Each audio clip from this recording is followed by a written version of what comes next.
Christmas సందర్భంగా దివ్య శిశువు Christmas పాటలు, జన్మించెను. ప్రపంచ కవితలు చీకటిని పాడారు.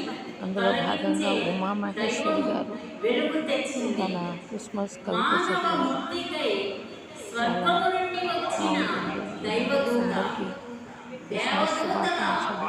వేల వేల క్రీస్తు స్తోత్రాల ఆశీర్వాదం, మేరీ ప్రార్థనలు ఆశీర్వాదం లభిస్తుందని ఆకాశంలో ఆశిస్తున్నాను. నిండిపోయాయి. శుభవార్త మొదలు చెప్పారు. అందరికీ పాపపు మరొకసారి చీకటిలో క్రిస్మస్ కూరుకుపోయిన మానవత్వం నిత్య జ్యోతి కిరణాలలో ప్రకాశవంతమైనది. ప్రభువే ఆ జీవమయ వెలుగుగా ప్రత్యక్షమయ్యారు. సాతానును గెలిచి ఛేదించిన సత్య వెలుగు, మరణ భయాన్ని జయించే అమరత్వపు వెలుగు, క్షమాదానం నేర్పే కరుణామయుడు, ఈ దయామయుడు. ఈ కరుణామయుని అసాధ్యాలు సుసాధ్యాలుగా చీకటిని తొలగించి ధర్మప్రభువు మానవులకు మోక్షం ప్రసాదించాడు.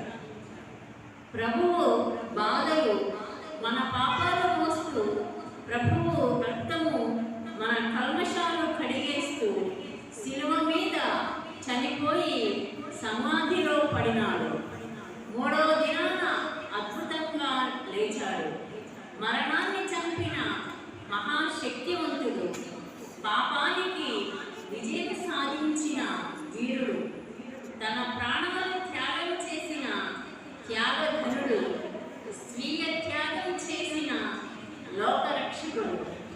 నేడు మనము జరుపుకునే క్రిస్మస్ ఆ దివ్య దేవునికి స్తుతి చేస్తూ, యేసును అనునిత్యం మనలో ఉంచి మనకు వెలుగులు ఇస్తూ, మానవ జీవితానికి వెలుగైన యేసయ్య చల్లని చూపులో శాంతి నింపుతూ లోకమంతా సంతోషాలతో వెలగాలి.